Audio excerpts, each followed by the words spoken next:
سهار په خیر کې تاسو ته وایم یو ځل بیا هرکلی زه یم تحسین الله تاثیر دا وخت خیبر نیوز او ایو ډي خیبر باندې جاینټ ټرانسمیشن تاسو ګورئ د هر اتوار په شان باندې نن هم موږ ستاسو لپاره خوندور ریپورټونه راوړي دي معلومات راوړي دي اهم معلومات به سره هم شریکو دې سره سره تجزیه به هم اخلو موږ سره په سټوډیو کې موجود دی زموږ بل انکر سهیل احمد السلام علیکم سهیل وعلیکم السلام څنګه سهیل خیر دی شکر دی بالکل سهیل صاحب نن بیا د اتوار پر ورځ باندې موږ تاسو راوستی ستاسو تجزیه به واخلو او نو مختلف بس موضوعاتو باندې ښه خبره ده ګپ شپ په لګي سبا تا نه زده کو سبا درته زه خپلې ویم سبا ستا نه واورم سهیل صاحب حالات خو ډېر زیات دي موږ کوشش کوو چې مطلب داسې هارډ ټاپک نه خو بیا هم کورونا د هغه موږ نشو پرېښودی کیسونه ډېر زیات روان دي په بره خو په هغې کې یو ډېره ښه خبره مخې ته راغلې ده لیټ راغلې ده خو بهرحال راغله پاکستان ویل کېږي چې په لاهور کې یونیورسټي د هغې کورونا ویکسین اولني ټرایل لپاره اجازت ورته میلاو شوی دی او داسې ده ګوره یو خو دا ده د کرونا چې کوم دی وخت کې صورتحال هغه انتهایي تشویشناک دی د پاکستان دپاره که مونږ وګورو ړومبی لهر راغی هغې کې د پاکستان کې کیسز رپورټ شو دویم لهر کې پاکستان کې گزاره وشوه یعنې مونږ هغه ډېر خطرناک سچویشن ته لا نه ړو اوس چې کوم دریم لهر دی نو دا پاکستان کې انتهایي خطرناک دی ډېر تیزۍ سره روان دی ته وګوره مخکې به راتلل روزانه په دې دریم لهر کې 2500 2700 کیسز هغه ورو ورو زیاتېدل اوس لکه مونږ ګورو 4000 4500 او نن بیا 5000 ته ورسېد دغسې که ته مرګونه وګورې ناغم کله اتیا وي 90 وي 100 وي نو مونږ لکه ډیلی 90-95 مرګونه ریپورټ کیږي او تقریبا څه کم 15000 یا 15000 کیسز اوس ډیلی راځي بیا که ته وګورې اسلام آباد کې وګوره ته په کې پی کې وګوره ته په نور پروینسز کې وګوره بعضې کې به لکه ګزاري خو لکه خیبر پښتونخوا کې چې کوم لوی هسپتالونه دي هلته نه ریپورټس راځي چې یاره بیډونه ډک شو اکسیجن چې کوم مختص بیډز وو هغه هم په ختمېدو دي دغسې آی سی او کې هم لکه ډېر سچویشن چې دی هغه ښه نه دی اسلام آباد کې هم دغسې صورتحال دی نو یو ډېر تشویشناک صورتحال دی د ټولو نه یو بل څیز چې دی که نه هغه دا دی چې کم دا د کرونا ویکسین لګېدو عمل دی نو اوس هم ډېر خلک ټرسټ نه کوي لکه ډېر ما مشرانو کتل زه ورته یم یاره تاسو خو ایج شپېتو نه زیات دی په کار د ویکسین ولګوئ هغوی وایي نه مونږ نه لګو لا خلکو کې یاره ده که نه چې لکه د دې ویکسین به څه ریاکشن وي څه به د دې نه پس صورتحال جوړیږي نو یو خو دا ده چې د ویکسینیشن مونږ ګورو ګورنمنټ بار بار وایي چې یاره تاسو ویکسین ولګوئ خو د دې دپاره یو پراپر دې له حکمت عملي پکار ده یو پراپر کمپین پکار دی خلکو کې اویرنس پکار دی چې یاره دا ویکسین محفوظ دي دا د یو منسټر بیان ورکي یا یو بل بیان ورکي هغې سره نه کېږي نو پکار دا وزیر اعظم یا نور منسټرانو په خپله ویکسین ولګول د هغوی تصویران هم راغلل خو لکه پکار دا ده چې یو پراپر خلکو له آګاهي ورکي چې یاره دا محفوظ دي بل ته وګوره کم از کم 4.5 د یو ډوز قیمت دی د ویکسین او هغه فری لګي 8000 ویکسین درته فری لګي نو خلکو کې لږ اویرنس پکار دی چې راشئ تاسو ویکسین ولګوئ دویمه خبره د تیارۍ حوالې سره چې کومه تا وکړه پاکستان کې په تیر کال کې چې کله نه کرونا وبا راغلې وه نومبر میاشت کې غالبا وزیر اعظم عمران خان چې و هغه هدایت ورکړو چې یاره تاسو پاکستان کې دننه د کرونا ویکسین تیاری دپاره هم کوشش وکړئ که مونږ جوړ کړو ځکه د پاکستان چې کوم پاپولیشن دی هغه ډېر زیات دی ټیک شو ته چې د بهر نه ویکسین په دې کې خو د له چاینا لږ فری درکړل د یو ان نه به درته راشي خو مسله دا ده که بیا ته په پیسو اخلې نو دا ډېر لوی مقدار ضرورت دی تا ته کم از کم ستا 60 یا 70% آبادۍ ته بس دا ویکسین لګی ته نو هغې دپاره خو ډېر زیات تا ته ضرورت دی نو پکار دا ده چې پاکستان کې لوکل که تیارېدل شروع شي نو دا به یو ډېر فایده وي د ملک دپاره کم چې دا تا د خبره وکړه دا لاهور چې کوم یونیورسټي دا ویټرنري اینډ انیمل ساینسز دی تیاری شروع کړې دی دی څه حده پورې پیشرفت هم کړی دی ټیک شو اوس د هغې ګورنمنټ اجازت ورکړه چې تاسو په ځناورو باندې د دې تجربې وکړئ کلینیکل ټرایل لا نه دی شروع شوی هغوی وایي که دا فیز کامیاب شي نو بیا به مونږ کلینیکل ټرایل ته ځو پنجاب ګورنمنت هغې پریزنټیشن هم چې دغه دی وزیر اعلی دی بزدار هغه له پریزنټیشن هم د حوالې سره ورکړی تېرو ورځو کې پنجاب ګورنمنت وله غالبا 10 کروړه روپو اعلان هم وکړه چې یاره دا 10 کروړه روپۍ موږ درکوو تاسو چې کوم تحقیق دی یا ستاسو چې کوم دا ټرایل دی د دې دپاره نو کوشش روان دی یو مثبت پیشرفت دی خو چې اوس د دې کله کلینیکل ټرایل شروع شي ریزلټس یې راشي د هغې نه پس به بیا کتي شي خو مونږ دا وایو چې هغه ړومبی پوړی ده یا ړومبی سټپ دی او لکه ښه سټپ دی ټیک شو خو که بیا ته وګورې لکه دنیا چین جوړ کړل رشیا جوړ کړل هغو ټرایل وکړو هغو باقاعده مطلب هغو مارکیټ ته رالل انډیا کې اوس چې دی مختلف ویکسین هلته تیاریږي کوم چې دا برطانیې د اسټرازینکا دی هغې انډیا کې اوس د هغې په ډېر لوی پیمانه باندې تیاری شروع شوې دی او هلته ورته غالبا کوشیلډ د هغې نوم دی نو هلته هم تیارې شروع دی دغسې هغې خپل چې انډین چې دي هغې خپل هم ویکسین تیاری ده چونکې برطانیې سره اشتراک دی رشیا هم جوړ کړل چاینا هم جوړ کړل نورو ملکونو هم جوړ کړل ایران کې هم په کار روان دی نو مختلف ملکونه مختلف فارما کمپنیز لګیا دي یو ځغل شروع دی یوه منډه شروع ده ټیک شو درې خوراکو والا یو ټرایل پاکستان کې روان دی کوم چې د چین ویکسین دی د یو ډوز والا رالل د 2 ډوزو والا رالل د 3 ډوزو والا ټرایل روان دی نو مختلف ابل مونږ کتل د پاکستان یو فارما کمپنی چې د هغې د چین یو کمپنۍ سره اګریمنټ وکړه هغه زما په خیال هغه هم د 3 ډوز والا ویکسین دی او هغې فیز 3 دی د ټرایل کلینیکل ټرایل نو هغې وایي چې یاره ډېر زر به دا 2 فیزز ډېر زیات کامیاب وو دا درېیم هم چې کامیاب شي نو بیا به پاکستان کې د هغې مینوفیکچرینګ او دا د شروع شي نو موږ د امید لرو چې یاره انشاءالله ډېر زر به پاکستان کې خپل هم تیار شي او د مختلف چې کوم عالمي کمپنیانې دي هغې په پاکستان کې مینوفیکچرینګ او تیاری شروع ټیک ده مطلب پاکستان کې لاهور کې یونیورسټۍ کورونا ویکسین تیارولو باندې کار شروع کړو ډېره ښه خبره ده لیټ یې شروع کړو شروع یې کړو نور ملکونو مقابله کې موږ وګورو هغوی ډېر مخکې نه بلکې مارکیټ ته د هغوی ویکسین رالو خو بهرحال پاکستان کې تاسو نه ګڼئ چې دا ذمهواري د عنایت جوړېږي کوم چې اسلام آباد کې واقع دی د هغوی ورسه پورې هغوی داسې ویکسین نه شروع دي مختلف ځایونو کې تیاری شروع دي مختلف پاکستان کې کوششونه شروع دي خو لکه مونږ دا وایو چې ټیک ته مونږ لکه هغه په ساینس کې یا په میډیسنس کې یا په دې څیزونو کې مونږ هغه هم ایډوانس نه یو څومره چې ترقي یافته ملکونه دي بجټ هم کمې دی په هر فیلډ کې مونږ څومره مونږ خپل مطلب چې زموږ کوم دفاعي سامان د مونږ هغه وګورو یا نو ټیک ته خو مسله د مونږ ګوره کاپي کړې ده همیشه نه کاپي خو د مونږ مسله دا ده لکه ته به خپل وسایل ته هم ګورې د مونږ وسایل محدود دي ته که وګورې فرض کو چاینا د هغې څومره انویسټمنټ په کړي د کرونا ویکسین تیاری باندې امریکې به څومره انویسټمنټ کړي جرمني به څومره انویسټمنټ کړي د دنیا نورو ملکونو به څومره انویسټمنټ کړي نو سته به خپل وسایل ته هم ګورې زموږ وسایل محدود دي دا یو حقیقت دی نو مطلب چې کله بیا موږ هغه اخلو هغې باندې پیسې ورکوو نو تقریبا یو شانتې نه یو لکه تحقیق او دې دپاره ډېر لوی ستا ته وسایل ضرورت دي نه لکه ګورنمنټ په داسې صورتحال کې چې ته دومره اقتصادي کمزورې چې کله کووډ راغی نو ډومبې خو ته لاکډاون نشې افورډ کولی ټیک شو لکه ته وایې یاره تو ګوره دنیا مختلف ملکونو کې ما بل وړم یو ملګري سره خبره کوله په سویزرلینډ کې دی وایي چې دلته لاکډاون دی نو ما هغه وایي چې یاره ګورنمنټ خلکه لري هغه ورکوي که نه سپورټ ورکوي نو دغې ته به نه ځو خو په هغه کې وایي ډېر عاید درست عاید ځایم چې اوس هم لکه ویکسین راشي نو یو ښه خبره ده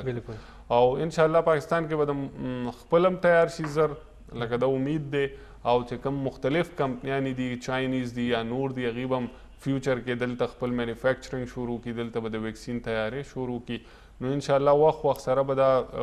ویکسین نور قسمونه راشي دا مسله به انشاءالله تاسو خبرې کې موږ به تاسو ته چای آفر کوو ډېره مننه خو دا ده چې اوس کم اویلیبل دي په کار دا ده چې خلک د هغې نه استفاده وکړي د ویکسین ولګوي خلک ویکسین لګولو کې لږ شانې یره کوي خو بهرحال دا دی یو ځل بیا به تاسو سره دغه معلومات شریکو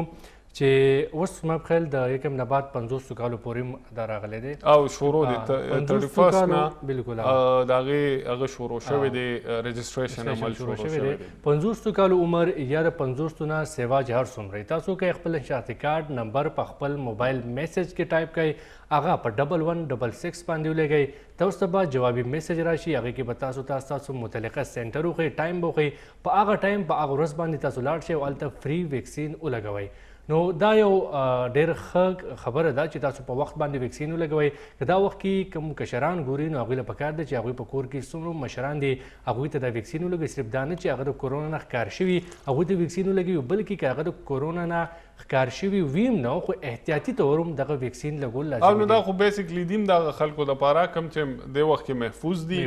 ټیک شو دا ویکسین ولګوي نو د هغې ته وګوره د هر یو ویکسین هغې وایي چې یاره دی 70% یعنې دا مفید دي 80% د دې هغه دی نو ستا چانسز ډېر زیات شي چې یاره ته د کرونا د بیمارۍ نه محفوظ پاتې شي او هغه محفوظ نه مطلب که یو کس محفوظ پاتې شي نو هغه نورو ته نو دا پکار دا ده چې خلک ویکسین ولګوي او د دې دپاره دا یم چې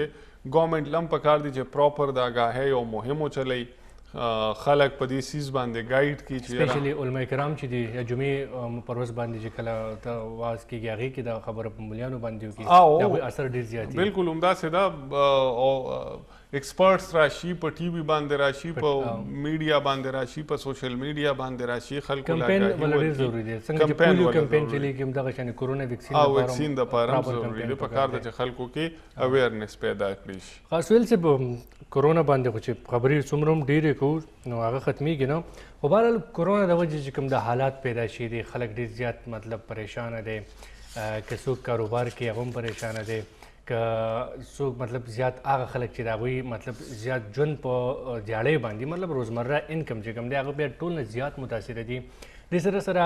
پرایویټ سکولونو والو هم متاثره دي هغوی ځان لغه په دي ماشومان پکې ډېر داسې دي چې د هغوی تعلیم متاثره شو هغوی هم پریشانه دي والدین هم پریشانه مطلب که هره شعبه مونږ وګورو نو خلک پریشانه دي یو طرف ته ګراني ده بل طرف ته کورونا ده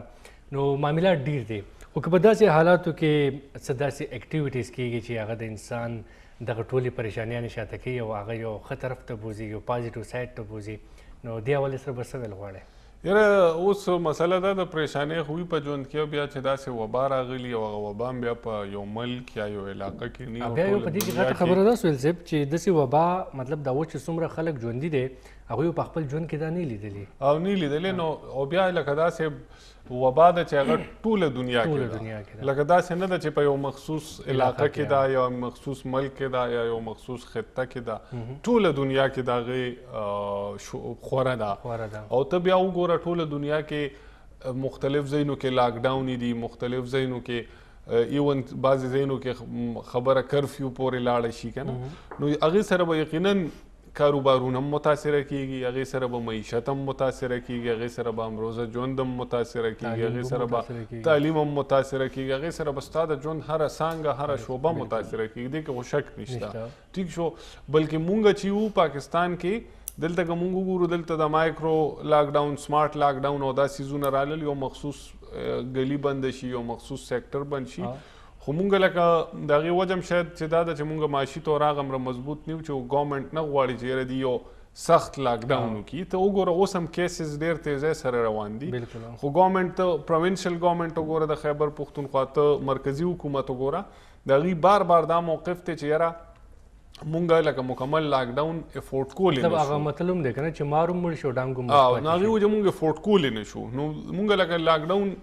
سختی لږه ډېره لیدلې ده خو هغسې سختي هم نه ده لیدلې چې کومه د نړۍ نورو ملکونو کې ده خو د هغې یقینا که 2 ورځې کاروبارونه بند دي 3 ورځې کاروبارونه بند دي سکولونه بند دي نو د هغې پاکستان کې اثرات شته او د هغې سایکولوجیکل اثرات ټیک ده سهیل صاحب موږ به اوس خبره کوو مطلب تاسو په ډیټیل سره دا خبره وکړه چې اثرات دي خلک چې دی هغه ډېر زیات ټینشن کې دی خو بهرحال یو څو ورځې مخکې په ډیه خان کې د ډیه خان انتظامیه او منسټري اف ټوریزم اینډ سپورټس لخوا نه یو جیپ ریلي انعقاد شوې وه تاسو به هغه کتلي مې او تاسو پکې ډېر زیات انټرسټ هم زموږ ریپورټر سره بار بار تاسو رابطه کې هم وایي خو هغه ریلي جیپ ریلي چې کوم وه د هغې متعلق زموږ همکاره مروه سادات یو ریپورټ جوړ کړی دی دغه ریپورټ ګورو بیا راځو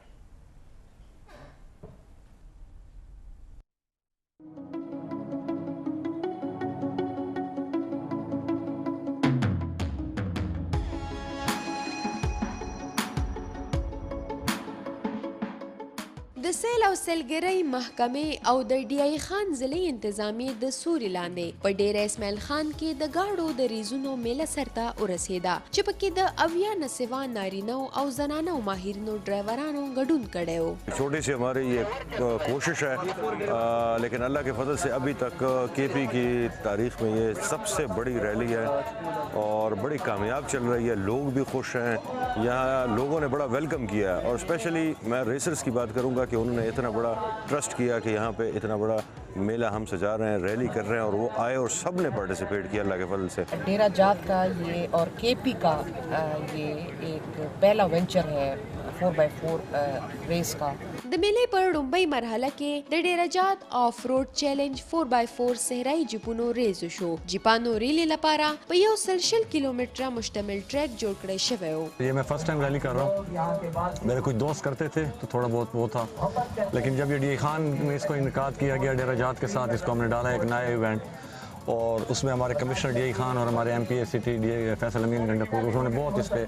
मेहनत करके इसको पहले ही साल एक नेशनल लेवल का इवेंट बनाया. دا خلک لګیا دي دا وینو ټول خلک یې دي انجوای کوي او شرپسندي تقریبا ختم ده او ډیر اسماعیل خان چې امن په لار روان ده. ان شاء الله دا مو امید ده دا مو توقع ده ذل جلال نه چې آینده کال لپاره به بیا دغه ان شاء الله ښه پروګرام جوړیږي. د ډیره اسماعیل خان کمشنر یحیی اخونزاده وینا وا چې د ډیره او د ټوله صوبې په تاریخ کې دا لومړی صحرایي ریس دی او دا چې په ډیره کې به نور هم داسې ایونټس ترسره کیږي ځکه چې د سره به دواړه سیاحت او ثقافت ته وده ترلاسه شي.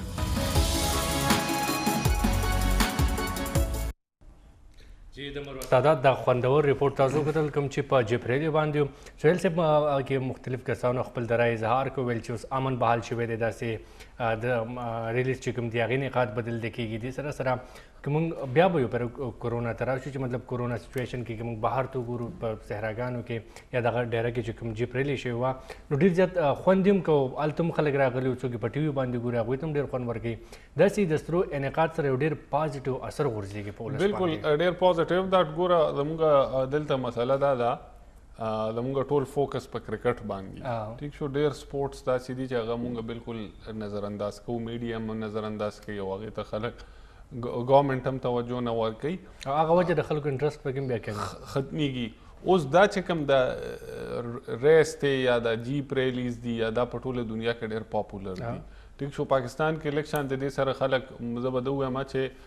اشنا نه دي، خلک ورسره ناشنا دي او ډېر مخصوص یو داسې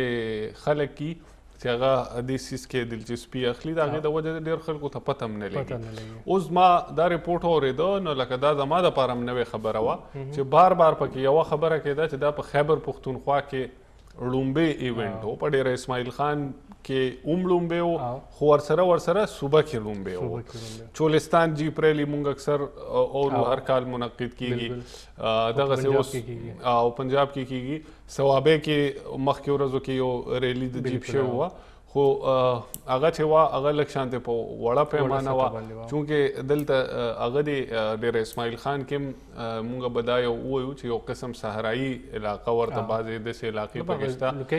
لوکیشن داسې دی چې هلته بعضې ځایونو کې شګم د هغه هم دي. نو دا د یوه چې لومبې ایونټ او لکه نیشنل سطح باندې و په دې کې د پاکستان چې کوم ټاپ چې کوم د ریس والا هغه دي کلاړیان دي هغې پکې شرکت کړی و. نو دا مونږ به ده ووایو چې لومبې نیشنل ایونټ و په ډیره اسماعیل خان یا په خیبر پښتونخوا کې. نو دا ډېر پازیټیو سیز دی د ډیرې د خلکو دپاره به مغیب هم راغلي کتلې به یي ډېر یو ښه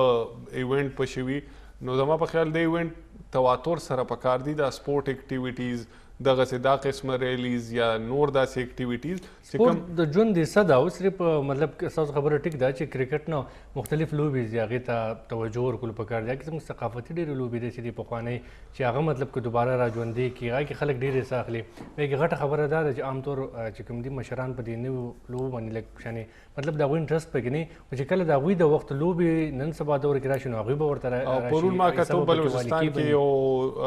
ایونټ و هلته د نښې ویشتو او هغه پخواني هغه روایتي ټوپکې وې ورسره هغې وې چې دا اوس مونږ لکه د نشانه بازۍ دپاره همغه زوړ ټوپک چې دی هغې کې مختلف څیزونه چینج کړو هغې دپاره یې مونږ سیټ کوو که نو دغسې هغه یو ډېر زما هغه ایونټ ډېر خوښ شو مشران هم پکې راغلي وو هلکان ځوانان هم پکې راغلي وو د هغې یو ټریډیشنل څیز دی دا نښه ویستل نو دغسې د مختلف علاقو مختلف گیمز دی او دا چې کوم جیپ ریلیز دي دا چونکې خیبر پښتونخوا کې ډومبي ایونټونو لکه خلک ورسره اشنا نه دي خو په عالمي سطح باندې دا ډېر مقبول لوبې دي نو پکار دا ده چې داسې ایونټ کیږي کم کم ځای کې چې پاسبل نو دا به ورو ورو خلکو کې به مقبول کیږي مو لکه دا بالکل سهیل صاحب موږ وکتل ډیره کې دغه جیپ ریلي چې کوم وه هغې کې خلک هم راغلی و ډېر خوندوره مقابله وه په سکرین باندې اوس هم تاسو کتلی شئ خو بهرحال په پېښور کې که موږ وګورو نو ګاډي چې کوم دي ټرانسپورټ چې دی هغه بند دی د کورونا د وجې نه موږ یو رپورټ 2 ورځې هفته کې به بند دي 2 ورځې بیا چې کوم موږ رپورټ وچلو پای کې داسې مو چې دوکانونه هم بني نو هغې کې دوکاندار دنده ناست دي بهر یو کس ولاړ ګاهک راشي بهر کس سره خبرو وکړي نو ورته ګیټ بره کې دنده لاړ شي دې سره بي آر ټي چې کوم دی هغه د معمول مطابق چلیږي خو عزت خان رپورټ ګورو په ټرانسپورټ حوالې سره دغه رپورټ نه پس بیا راځو په کرونا کې بې تحاشا اضافې له امله که یو خوا د 2 ورځو لپاره بین العضلایي او بین الصوبایي ترانسپورټ باندې بندیز لګولی شوی دی نو بل خوا ترانسپورټرانو د پابندۍ نه ناجایز فایده پورته کړې ده یو خوا اډې بندې کړې شوي دي خو بل خوا په غلا او په پټه باندې مسافر په ګاډو کې کېنولی شي او د هغې نه د خپلې خوښې کرایانې ترلاسه کولو عمل په مخ وړاندې روان دی د پېښور جنرال بس سټینډ کې اندیر نګري ده چې ورسره مسافر د مشکلاتو سره مخ شوي دي د پېښور نه نورو ضلعو ته یو خوا د ګاډو په تللو باندې بندیز دی خو بل خوا په پټه باندې د ګاډو پهیه چلیږي ګاډي کم او مسافر زیات دي همدغه وجه ده چې د مسافرو په جیبونو باندې لاس صفا کړی شوی دی یاره جنن ترانسپورټ بند دی دوی صحیح اویرنس نه و کړی او دا خلک ټول پاتې دي دا راغلي دي څوک روډونو نه ګاډي ډکوي څوک دغه نه ډکوي یو ګډ وډ حالات چالو دی ترانسپورټ بند دی عوامو ته ډېر تکلیف دی دا وګوره چا سره بیماران دي چا سره دغلي په روډونو باندې ناغملاست دي تاسو یې پخپله وګورئ او اډه بند کړی د ترانسپورټ په باره کې سرجي دا کار دی چې دا ټول خلک ذلیله دي اډه بنده ده او بس خلکو نه بس پیسې دي چې روانې دي او بس ځي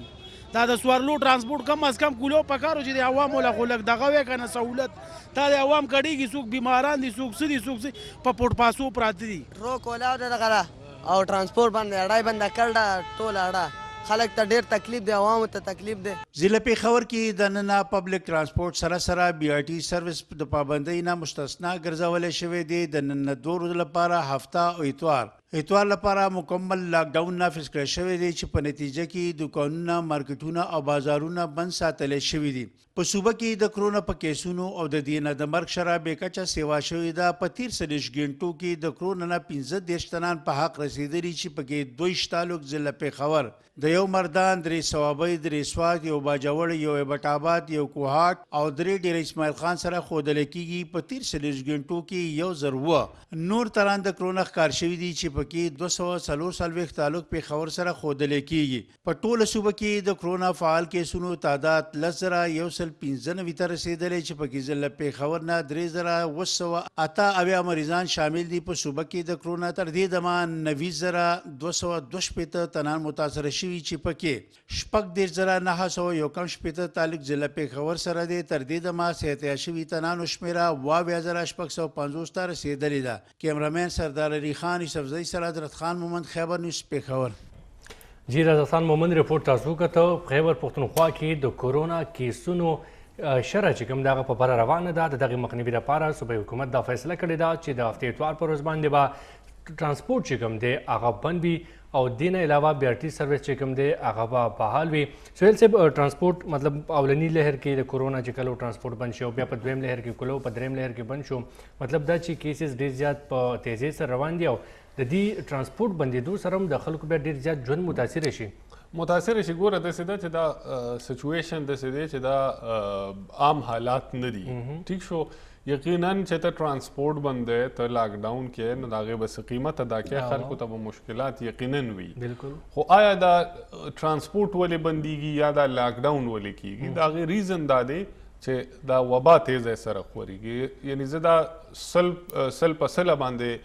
شور یم چې حکومت داسې نه ده چې هغې د لاکډاون یا د ترانسپورټ بندولو فیصله یا د نور اقدامات چې دي هغه په خوشحالۍ باندې کوي د حکومت ته هم مشکل جوړي نو پکار دا ده چې ګوره مونږ یو دنیا کې سفر ته پرون ما یو ملګري سره خبره کوله ترکی کې ٹھیک شو او دلته چې ګورنمنت څه فیصله وکړي خلک فالو کوي ٹھیک شو زموږ یو ملګری چاینا کې دی و چې چاینا کې څه فیصله وکړي نو خلک بالکل هغه انسټرکشنز یا په هغې باندې روان دي ٹھیک شو نور دنیا کې چې کله ګورنمنت فیصله وکړي خلک یې مني دلته مسله دا ده دلته عوام په ګورنمنت ټرسټ نشته هغې وایي یاره بس دا حکومت د ځانه کوي نو داسې خبره نه ده ټیک شو نو مشکلات به یقینا ای خو د ټولو نه ګوره افسوسناک خبره دا ده دا مونږ چې کوم ته هایس وایو یا عام خلک ورته فلاینګ کوچ وایي ټیک شو اوس دا چې کله د بین الاضلاعي یا بین الصوبایي چلیږي د پېښور نه فرض کړه اسلام آباد ته راځې پنډۍ ته راځې د دې چې کوم دې ته چې کوم لایسنس دی یا دې سره چې کوم پرمټ دی هغه د 14 سیټر ټیک شو دې کې 4 سیټه دي عام حالاتو کې زه یادوم ټیک شو په عام حالاتو کې 14 سیټر ګاډي دي دا 4 سیټه دي درې کسان به دي کې نه ټیک شو 4 یا 12 یو کس په مخ کې کینی 13 یو به ډرایور سره به دا 14 سیټر ټیک شو ته ماته د اوس زه په خپله مونږ هم لکه پبلک ترانسپورټ کې ځو د کرونا صورتحال کې دي څومره کې نه سلور شاته کې نه ټیک شو دا څومره شو دا شو 416 مخکې ما په خپله زه اکثر ګورم مخکې چونکې دي ته اوس موټروی والا دویم کس نه الاو کوي یو کس په پټه شاته کېنی بیا به په موټروی مخکې کېنی نو دي 16 و 18 دومره کسان کېنی اوس مسله دا ده داسې دومره پته نه لګي چې د حکومتونه د ادارې ولې یاره د ترانسپورټرانو مخې ته لکه هغه دومره لویه مافیا جوړه شوې ده چې تاسو د هغې بدلې همدغه درته وایم چې د کرایې د هغې مسله ده زیاتې سورلۍ هغې کېنی اوس کرونا صورتحال دی په کار دا ده چې ګورنمنټ فیصله د ترانسپورټ متعلق کوي چې هغه بیا امپلیمنټ کوي یو طرف ته وایي چې ترانسپورټ په بند دي ټیک شو بل طرف ته لکه دا هم ماته پته لګي چې چېرته به پټرول پمپ کې ګاډي ودرولي سورلی به پکې کېنی چېرته به په روډ باندې ودرولي چېرته به سایټ ته ودرولي سورلی به کېنی ټیک شو نو هغه ترانسپورټ چلیږي څوک به په ټرک کې کېني مونږ په ډومبیل لهر کې مو کتل چې ټرک پې ودرو هغې کې به دننه 50 کسان ناست وو تپوس په دې ته وکړه د کراچۍ نه به چا وي ما 10,000 ورکړي دي او چا وي ما 15,000 ورکړي دي بیا ټیکسیان د کراچۍ نه په 50,000 او په 60,000 خلکه چونکې تلل علاقو ته هغې دومره پیسې ورکړې وي نو په کار دا ده چې ډومبۍ خو دا ده چې خلک یې فالو کړي خو چې کله خلک نه فالو کوي په کار ده چې ستا ادارې بیا دومره مضبوطې او فعالې چې یاره هغه فیصله امپلیمنټ کړي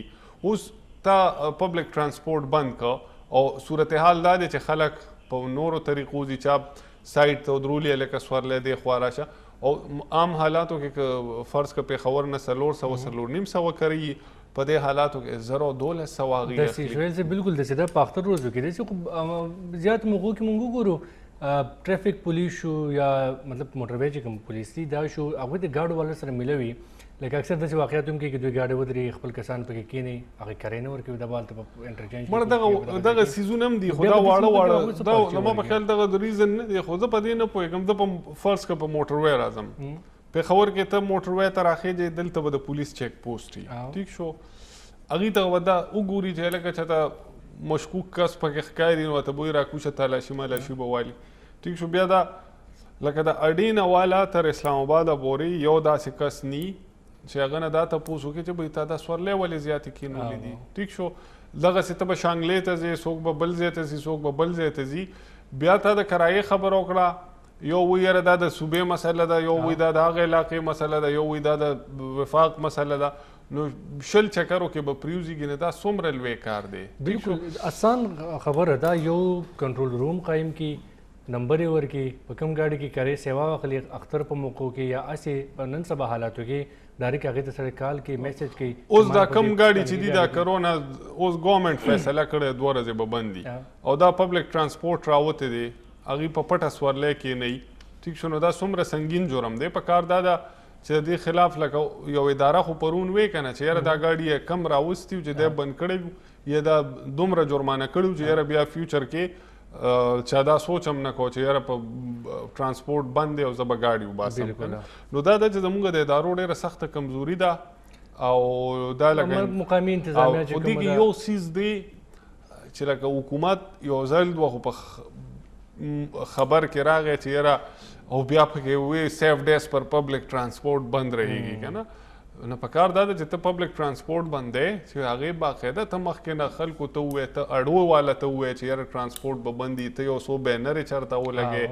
ته په ټي وي اعلان وکړې ته په ریډیو اعلان وکړې ته په اخبار کې ورکړې چې کم از کم خلکو ته خبر خو ورسي که نه اوس پرون چې کوم دا پینک سچویشن جوړ شو دا د څه وجه جوړ شو دغه وجې ډېر خلک داسې چې هغه د کور نه بهر یې لري هغوی بیا ګیر شي هغوی پرون خلکو ته د سره پته نه وه چې نن به پبلک ترانسپورټ بند دي که نه خبره ټیک ده که موږ زیات یې کوو نو دا به ډېر زیات سنجیده شي خو بهرحال ما داسې اورېدلي دي او په خپله مې نوټ کړی هم ده چې ادب سره ستاسو ډېر زیات شوق دی یاره دا خو یو دم بالکل په 180 باندې تاسو نه لکه اوس یو څیز دا دی شعر و شاعري ده دویم چې د هر چا به خوښوي موسیقي د هغه به د هر چا خوښي څوک به داسې چې د هغه به موسیقي نه خوښه د هغه به شاعري نه خوښه نو یقینا مینه به ورسره هر سړی لري خو لکه یو وي چې په هغه فیلډ کې ایکسپرټ وي نو په هغه فیلډ کې مونږ ایکسپرټس نه یو خو لکه مینه ورسره لرو ورسره شته دی بهرحال سهیل صاحب داسې دا خیبر ټي وي چې دی څومره هم پښتانه دي که د شعر او ادب سره تعلق ساتي نو همیشه یې د هغوی حوصله افزایي کړې ده صرف دا نه دی چې په خیبر پښتونخوا کې یا د پاکستان په نورو سیمو کې د هغوی حوصله افزایي کړې ده بلکې بهر ملکونو کې چې څومره پښتانه دي او په هغوی کې دغه ټیلنټ و هغوی ته ځان رسولی دی د هغوی مخې د خیبر په شیشه باندې راوستی دی او دا کوشش جاري ساتلی دی او دا سلسله به جاري وي په دې سلسله کې په افغانستان کې چې کوم دی په جلال آباد کې باچا خان مزار کې یو خوبصورت یو ښکلی ادبي او کلچر میلې انعقاد شوی و چې پکې د پاکستان او د افغانستان لوی شاعران او ادب سره کوم خلک چې تعلق ساتي هغوی پکې ګډون کړی زموږ همکار رفیق شهزاد په رپورټ تیار کړی دی دا رپورټ ګورو بیا راځو بیا شراب څښئ هو ځکه مړ هم زه او پړ هم زه محبوب مرې هو ځکه مړ هم زه او پړ هم زه د نارنجګل کلنۍ مشاعره او میله د جلال آباد ښار په باچا خان مزار کې ولمانځل شوه چې د افغانستان د بیلابیلو ولایتونو او د خیبر پښتونخوا نه ورته نوموتي شاعران را بلل شوي وو د حورو او غلمانو د امالت ته بلها لارې دي د حورو او غلمانو د امالت ته بلها لارې دي په مرګ کې جنت مه ګوره جنت ته بلا لارې دي دا لور دې سکول ته بوځه ښه په لور دې سبق ووایه دا لور دې سکول ته بوځه ښه په لور دې سبق ووایه په دې کې غیرت مه ګوره غیرت ته بلا لارې دي دلته یوه جنۍ د خپل مینې نه منکره ده جنګ د زهر بوی دی هر ساه د مرګ په یاره ده سوله لکه ناوې سوله لکه ناوې اله لکه ناوې د ړومبۍ شپې موتره ده د طوفاني باد له هغې سره بیا هم د ګډونوالو راتګ کم نه دی او د شاعرانو شعرونه پکې په ولولو بدرګه کېدل ما ته د خپل نظر د زور وشو درک رابیا تش فکر وکتل او ځان شو درنه ورک رابیا امنیت په راوستو کې پاتې راغلل قومندان که ولسوال دی خوندې نشته او کراچۍ چپه کولو ته تکړه دی کراچۍ چپه کولو ته تکړه دی فیسبوکي زموږ ښاروال دی د پروګرام بله برخه موسیقۍ ته ځانګړې شوې وه چې د زلمو اتڼونو میله لا پسې توده کړه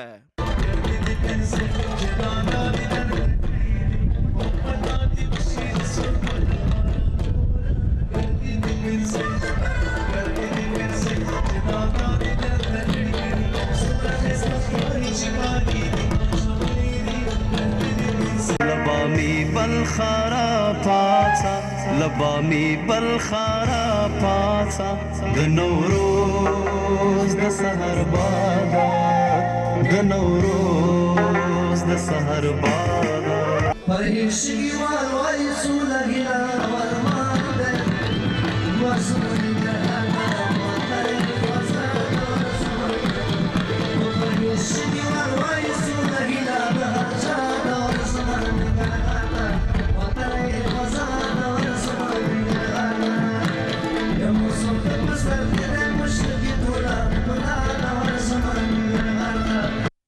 د ننګرهار ولایت چارواکي بیا ژمنه کوي چې له یوه کال بل ته به مشاعره په شاندارو مراسمو لمانځل کیږي. د ننګرهار والي ضیاءالله قمرخیل په خپل خبرو کې داسې ویل. او دا مشاعره انشاءالله د نورو لپاره راتلونکی کال به نور شانداره مراسم نیول کیږي ځکه ډېر ښه مراسم نیول شوي دي. نور به هم توجه کوو، نور به هم دا برخه له خیره سره پاملرنه ورته کیږي او په دې کې به یو مثبت بدلون راځي. د نارنجګل دا میله له اوسه 56 کاله وړاندې د لومړي ځل لپاره د اعلی حضرت ظاهرشاه د واکمنۍ پر مهال د جلال آباد ښار په سپین غر هوټل کې ترسره شوه او له هغې وروسته هر کال دا میله او مشاعره ترسره کیږي. کمرمین ضمیر امید سره رفیق شیرزاد، خیبر نیوز. تاسو د جلال آباد نه د رفیق شیرزاد دغه ریپورټ وکتو چېرته چې په باچا خان مزار کې دغه مشاعره شوې وه او ډېر زیات خلک پکې راغلي. سهیل صاحب هغوی پکې ټنګ ټکور پروګرام هم کړی وه او شعرونه پکې هم وړاندې کړو. او دا چې وه دا څنګه چې دی ووایي د نارنجګل مشاعره چې ده د افغانستان کې هر کال ترسره کیږي او دې ته بیا د افغانستان او د پاکستان دواړو علاقو ډېر نوموړي شاعران، ندیبان، دغسې دا ورزي موسیقي پروګرام پکې کیږي. نن هم که تا وکتل بغزاده دانش کوم چې د دې پاکستان یو د پښتنو یو ډېر وتلی شاعر دی او نن سبا په ځوان کول کې ډېر زیات مقبول دی، مشهور دی. هغه و بیا ممتاز اورکزی د کمال شاعر دی. ممتاز اورکزی که ته وورې د هغه هر یو شعر چې دی ته وګوره نو هغه لکه بهترین شعر دی. او زما په خیال په دوبۍ کې هلته روزګار یې هلته دی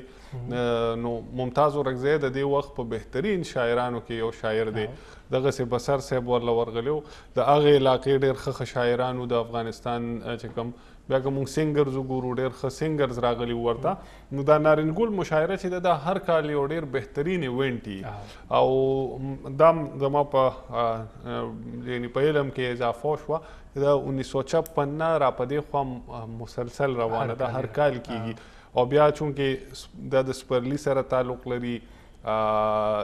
د سپرلي په مناسبت سره کیږي، دغسې جشن نوروز چې کوم د هغې دی دغه هم وي. نو دا یو ډېر بهترین ایونټ دی، هر کال کیږي. دا د باچا خان په مزار باندې وشو. دې کې لږ شانتې یو وړه شانتې موږ به ده ووایو تنازع پرې راغلی وه. بعضې خلکو د اعتراض کوه چې د باچا خان مزار کې موسیقي نه ده پکار. په هغې بیا د ANP د عمل ولي هم غالبا بیان راغلی و. خو خیر دغه به موږ یو سایډ ته کړو، یو ډېر بهترین ایونټ و. او نه خیر لکه خلکو یو سوچ شته دی او ډېر بهترین ایونټ و. ډېر ښه شاعران ورته رالل، خلکو پکې شرکت وکړو، مختلف ټي وي چینلز وچلو. بله خبره که تا وختي وکړه د خیبر ټلویزیون نو ځکه په خپله سوچ وکړم نن نه مخکې لږ شاته که لاړ شم چې کله زه خیبر سره نومه یا صحافت سره نومه یا زه چې کله سټوډنټ وم. که ته وګورې لکه دا یو واحد د پښتو چینل راغی، دی د پښتو موسیقۍ لا یو نوی رنګ ورکړه. ډېر تکړه تکړه هنرمندان چې دي هغه عمدې ټلویزیون جوړ کړل. د پښتو موسیقي چې ده هغه که موږ ووایو چې په درسته نړۍ کې هغې له نوې پیژنګلو ورکړه نو هغې کې د دې چینل ډېر لوی لاس دی. اوس هم ته په دې موجوده وخت کې وګوره ډېر لوی لوی سینګرز چې دي که نه هغه هم د دې ټلویزیون موږ به ده ووایو چې عمدي ورله موقع ورکړه، عمدي په خلکو باندې وپېژندل، عمدي خلکو ته معرفي کړل. نو بیا په دې هر یو فیلډ کې د دې یو خپل ډېر لوی کنټریبیوشن دی. که مخکې ته وګورې دا ینګ سینګرز چې دي زیاتره به هغه د دې ځای نه تللي وي. مونږ به پخوا په کتل په ټي وي باندې به یو مخصوص سینګرز و چې هغوی به بار بار راتلل لکه ینګ کسانو له موقع چې د هغه نه میلاوېده. خو دا چینل چې راغی نو ډېر لوی لوی نومونه چې دي هغه مخې ته رالل. او سهیل صاحب صرف دا نه ده چې مطلب لکه اوس په افغانستان کې کوم دغه ایونټ چې هغه کور کوم، د دې علاوه پاکستان کې خو کور کیږي، په کلي کې په هر ضلع کې مطلب چېرته هم کیږي. زموږ کوم ریپورټران چې دي هغوی کور کوي، نیوز بولټن کې موږ هغې مختلف پروګرامونو کې هغه خو بیا که موږ د بهر ملکونو کې وګورو سپیشلي په سعودي کې UAE کې څومره دي هغه ایونټس هم کور کیږي، هلته مې ځان رسولی دی. زما یاد چې کله خیبر ټي وي راغی د دوی یو اولنۍ شو شوې وه او هغه نوي سینګران راغلي وخت کې عرفان خان و همایون فیخان او دغه هغه پښتو هغه سندرې په یو نوي انداز په نوي انداز په نوي انداز کې وي زیګ افریدي او بیبي شیرینه ګانې او بختیار خټک هغه یو نوي انداز سره شروع کړو هغه سلسله ورسره پورې جاری ده سٹارټ د هغه ځای نه بالکل همداسې ده بیا څنګه تا خبره وکړه مونږ ته لکه زمونږ د کلو چې کوم هغه لوکل سنګرز دي که نه هغې ایون مونږ ورله مقور کوو زمونږ چې ته ډسټرکټ دایره کې به ته ګورې اکثر لوکل سنګرز ناست دي باندې یو پروګرام په خبر باندې و ډېر زیات مشهور پروګرام و بختیار خټک په او همدغسې ته یم لکه هغه لوکل درته یادومه هغه ډسټرکټ دایره کې به ته وګورې مختلف نور پروګرامونه به داسي چې هغې کې د خیبر په سکرین باندې هغې ته موقع ملاویږي او هغې ورو ورو مخکې ایون زما کلي کې چې ته یو سنګر و ما ته پته هم نه وه چې دا زما د کلي د یو سنګر دی ما په خیبر وکته ما لکه دا هلک خو ما کلي کې لیدلی دی بیا چې ما معلومات وکړه نو هغه لکه اوس سنګینګ کوي نو دا ده چې مونږ لکه بیا ته نیوز وګوره مونږ به د لوکل واړه خبرونه چې دي د کلو هغه ایونټس ستا د خیبر پښتونخوا ایونټس دغسې بیا د افغانستان شو دغسې د بلوچستان د پښتون بیلټ شو مونږ هغې له د نورو نه زیات کوریج ورکړو په ګلف کې یو سړی ناست دی به وګوري چې یاره په فلان کې او بالکل همداسې دی نو ډېر څیزونه د په هر یو فیلډ کې لکه د دې ډېر ښه کنټریبیوشن روان دی سهیل صاحب په دې باندې هم چې زم هغه کورونا خبره به بیا وکړم چې په دې څومره خبرې کوو نو هغومره ختمیږي نه ختمیږي نورې خبرې ذهن ته راځي خو بهرحال موږ سره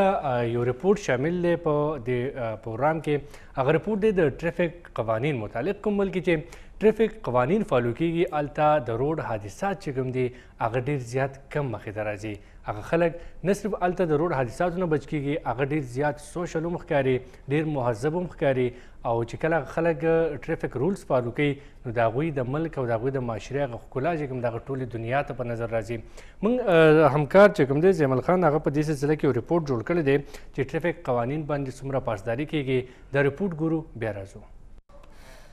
چې د زیمل دغه رپورټ تاسو کته هغوی کمپیریزن کړلی د نورو ملکونو بیا د پاکستان سهیل صاحب که موږ وګورو زیاتې خبرې په دې باندې نه کوو ټایم موږ سره کم دی موږ به ځو بیا پېښور ته خو پاکستان کې بیا سپیشلی اسلام آباد نه علاوه اسلام آباد کې لږ شانې ګزاره ده نور که موږ وګورو نو ټریفک رولز پاکستان کې څوک نه فالو کوي سپیشل موټر سایکل والا ډېر زیات مسله ده مونږ ګورو ته اسلام آباد کې ګزاره ده اسلام آباد کې ته په ایکسپریس وے باندې لاړ شه همدغه ون ویلینګ والا لکان به پرې رواني که نه خپل ژوند هم خطره کوي چې د بل سړي ژوند هم 14 اګست په موقع باندې اختر په موقع په عام ورځو کې هم لکه ته ګوره بس موټر سایکل به سپیډ کې به رواني او بس ون ویلینګ به شروع کړي نو لکه نور خلکو ته ډېره لویه خطره ده دغسې د اشارې ماتول زه سهار راتلم اشاره هغې ته ریډ شوه زما راتګ خو ټرکونه را روان پوره یعنی یو منټ زه بیا خپل کلو اشاره باندې ولاړم هغه ته مسله دا جوړه کی چې کوم اشاره کولو شوي نو هغه ټایم دا ځای شي نو چې هغه ته څنګه مطلب موقع ملو شي نو ډایرکټ په هغه باندې شي نو مسله ده نور ملکونو کې ته وګوره ترقي یافته ملکونو د خبرو کړې ټرافیک سپی به هم نی ولاړ اشاره ماته کړه بل ګاډي به هم نی را روان خو تا پسې کیمرې لګېدلي تا پسې به لویه جرمانه راشي که نه دلته خو مونږ له ټرافیک رول فالو کوو چې سپی ولاړي پولیس والا ولاړي نو هغه چې هغه هم بیزي نه که نه نو هله مونږ فالو کوو نو دا به حیثیت د مونږ هغه د قوم هغه سوچ دی ما درته ووایې د پبلک ټرانسپورټ وختي خبره مونږ وکړه چې یاره دا صورتحال دی دلته دا صورتحال دی د کرونا SOPs خلاف ورزي چې د هغه کېږي دا د مونږ د معاشرې هغه مجموعي هغه سوچ عکاسي کوي که نه چې هر ځای کې مونږ وایو چې یاره رول مات کو د حکومت خبرو نه منو د ادارو خبرو نه منو چې کم طریقه کار دی چې هغه مات کو نو دا ټولې مسلې د مونږ معاشره کې موجود دي پکار ده چې موږ څومره خلک چې موږ پخپله په دې باندې عمل وکړو بلکې دې ته ونه ګورو چې ټرافیک پولیس ولاړلی موږ ته به هغې اشاره راکړي هغه به موږ ودرئ موږ له خپل په موږ کې دا شعور پکار دی چې موږ ټرافیک رولز فالو کوو په دې باندې موږ ښکلي ښکارو زموږ معاشره ښکلي ښکاري موږ رولز فالو کوو موږ سره خواږې څوکې موږ به هغه په نظر کې ښه راشو هغه به دا رولز فالو کوي داسې دا یو سلسله به شروع شي او دا ښه خبره ده سهیل صاحب موږ به ځو پېښور ته هر اتوار په شان موږ سره په دې اتوار باندې هم رشید افاق چې دی هغه یو میلمه سره یو سلیبریټي سره یو شخصیت سره ملاقات کوي نو دا وختي زموږ همکار رشید افاق چې دی هغه تل اس پی هیډ کوارټر ټرافیک افتخار علي صاحب سره موجود دی جی رشید افاق صاحب السلام علیکم او نن زموږ میلمه چې دی افتخار علي صاحب دی د هغوی د ژوند په باره کې را سره معلومات شریک کوي دوی څنګه راغله پولیس محکمې ته؟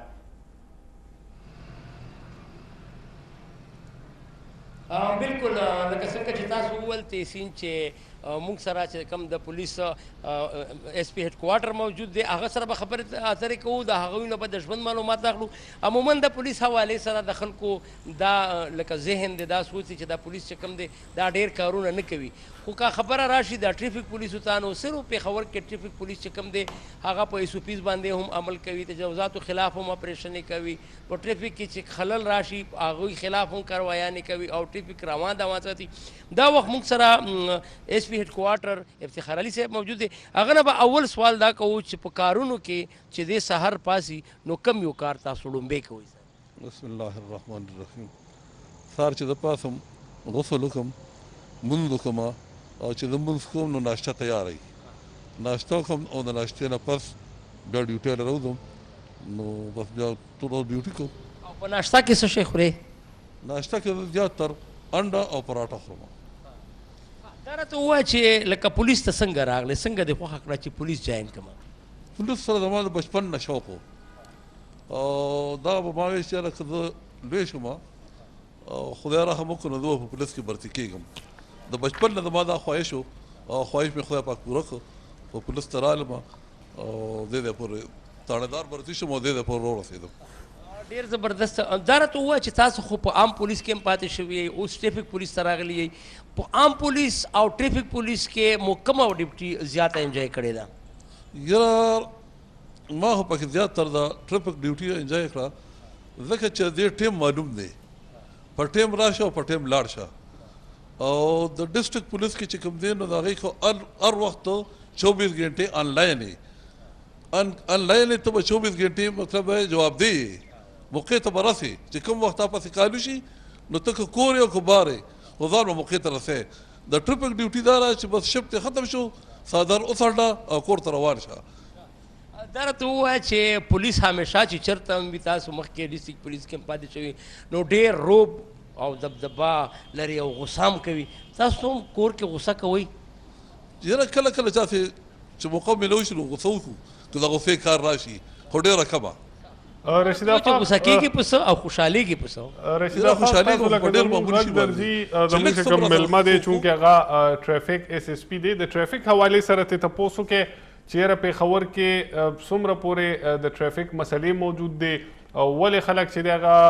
د ټریفک چې کوم رولز دی هغه نه فالو کوي او د ټریفک پولیس چې کوم دی فورس چې کوم دی هغې ته څه مشکلات دي؟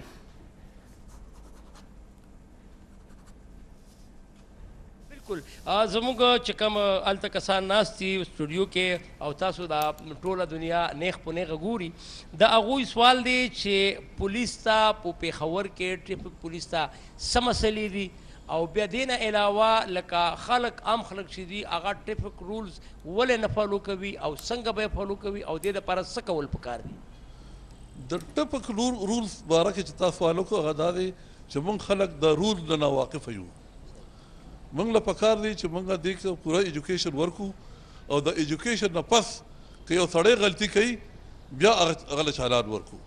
خو مخکې دې له ایجوکیشن ورکول پکار دی چې یو سړی غلطي کوي هغه ته موږ ووایو چې وایي ته دا غلطي کوې، ته دا غلطي کوې او دې لپاره دا جرم دی. څه کول پکار دي چې د خلکو کې دا ایجوکیشن راشي، خلک ایجوکیټ شي په دې؟ نو خلکو ته موږ اوس وخت په وخت 2 ټیمونه جوړ کړي دي او په هر یو روډ باندې موږ روزانه 2 घंटे یو घंटा 3 घंटे خلکو ته ایجوکیشن ورکوو. انشاءالله چې ډېر ژر به دا خلک په لار راشي. دا راته ووایه چې په د ایس او پیز کې مو څومره جرمانې ورکړي دي؟ ایس او پیز چې څوک نه فالو کوي دا هم ستاسو ډیوټي ده، څومره جرمانې مې په دې 13 میاشت کې ورکړي دي؟ په دې 13 میاشت کې موږ 29,204 چالان کړي دي. 29,204 چالان او د دې جرمانه ده 58,79,700 روپۍ، دا ټوټل جرمانه شوې ده. دا په ایس او پیز کې شوې؟ او پی کې. ښه دا راته ووایه چې که پولیس ته نه وی راغلی نو بل اپشن به څه و؟ بل اپشن زموږ دا و چې موږ به د شولو وریجو کاروبار کولو، پلار په نیکه دا کاروبار به بیا کولو، بزنس به دې کولو. بزنس به مې کولو.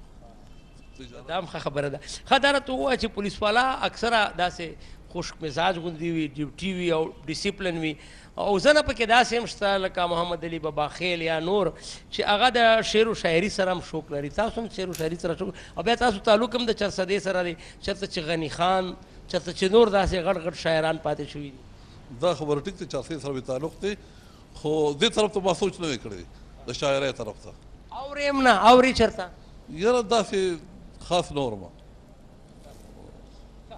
ووایه چې لکه هغه سوال چې کوم مونږ وکړلو چې تاسو خو ایجوکیشن ورکوئ، دا خلک ولې لکه غواړي چې یو رول نه کي فالو، په هغې کې دوی فخر محسوسوي، دا زمونږ د مایند سیټ په څنګه بدلیږي؟ دا ټول خلک یو شان نه دي، څنګه چې پنځه ګوتې یو شان نه دي که نه، دې کې ښه خلک هم شته او خراب خلک هم شته. هغه خراب خلکو ته موږ ورو ایجوکیشن ورکوو، ښه خلک خو پوهېږي، ښه خلک په اشاره هم پوهېږي، خو دغه بد خلک چې نه پوهېږي که نه، دوی که به انشاءالله چې ورو ورو دغه راشي. دا راته ووایه چې ډېره مننه رشید افاق افتخار صاحب سره تاسو زموږ ملاقات وکړو. زړه خو مو غواړي چې دوی سره نور هم خبرې وکړو، د دوی نور هم خبرې عوام سره شریک کړو، خو بهرحال دا دی چې وخت زموږ سره ډېر زیات کم دی، د هغې په وجه باندې به موږ واپس راځو اسلام آباد ته. سهیل صاحب هغوی ټرافیک رولز حوالې سره خبرې وکړو، دا خبرې وکړه چې خلکو کې شعور نشته دی، خو دا حل نه و چې موږ دوی ته شعور څنګه ورکړو. یو خو مسله دا ده په ټولو ښارونو کې په خاص کر پېښور خبره وکړو، غیر قانوني رکشې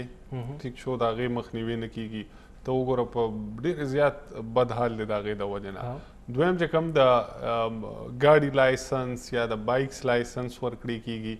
د هغې طریقه کار څه ډېر عجیبه دی. ټرافیک سیګنلز نه به څوک نه خبر، هغه سره به لایسنس وي.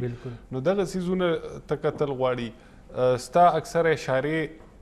کار نه کوي، ته لاړ شه مختلف ښارونه وګوره، کله چېرته اکثر اشارې ستا کار نه کوي. بالکل، دا خطرناک شی دی، دا خطرناک څیز دی. بیا لکه بعض ځایونو کې د ترانسپورټ اډو کمی ده، د هغې د وجې نه ګاډي راځي په سړک ودرېږي، ټیک شو. نو زمونږ ډېر هغه مختلف مسلې دي که نه، هغه مسلې چې دي هغه لکه حل کول دومره اسان نه دي. زمونږ بیا ایون د ټرافیک پولیس والا نه ته وره د هغې خپلې مسلې دي، دغسې د هر چا خپل خپل فریادونه دي، خپل خپل مسایل دي. نو دا ده چې ډېر څیزونه دي پکې. که ډېر زیات کوشش وکړو که نه چې موږ پازیټیو خبرې وکړو، صفت وکړو، اوس زه په خپله د خبره کوم لکه زموږ اټومیټیکلي خبره دغه ځای ته بیا ځي. ټیک شو، اوس یو ځل پېښور کې زه روان وم، نو د یونیورسټي روډ باندې سروس روډ دی، ټیک شو. سروس روډ باندې باقاعده دکانونه دي، ټیک شو. د یو ملګري سره مونږ گاډي پارک کو په سروس روډ باندې، ټرافیک پولیس راغی چې وایي دا ځای غلط دی، ټیک شو، تاسو دلته ودرولې دي، مونږ به فاین لګو. ما ورته وایي چې دلته نږدې پارکینګ شته، وایي نه. نو ما ورته وایي چې ګاډي به ته چېرته پارک کړې؟ یو سروس روډ دی، یو مین روډ دی، وایي دا زما هغه نه دی. نو پارکینګ نشته، خلک به د هغې د وجې نه په سړکونو ودرېږي، کوارډینیشن نشته، ډېرې مسلې دي د هغې د وجې نه ټرافیک ته ایشوز راځي. صاحب تاسو مطلب دغه کوم معلومات چې موږ سره شریک کړه، خپل تجزیه شریک کړه، مختلف موضوعاتو باندې موږ خبرې وکړې، کورونا ویکسین حوالې سره خبرې وکړې، جیپ ریلي حوالې سره خبرې وکړې، ټرافیک قوانین حوالې سره خبرې وکړې. د نه علاوه راتلونکي اتوار په ورځ باندې به بیا موږ د سهیل صاحب به موږ جوین کوي او نور خوندور ریپورټونه به وړو، نور معلومات به تاسو سره شریکو. موږ سره اوس وخت سر ته رسېدلی دی په خیبر نیوز باندې او ایوټي خیبر باندې به تاسو د معمول مطابق نشریات ګورئ. د خپل ځان او د خپل ګاونډیانو ډېر زیات خیال ساتئ. موږ ته اجازت راکئ. د لوی الله په امان.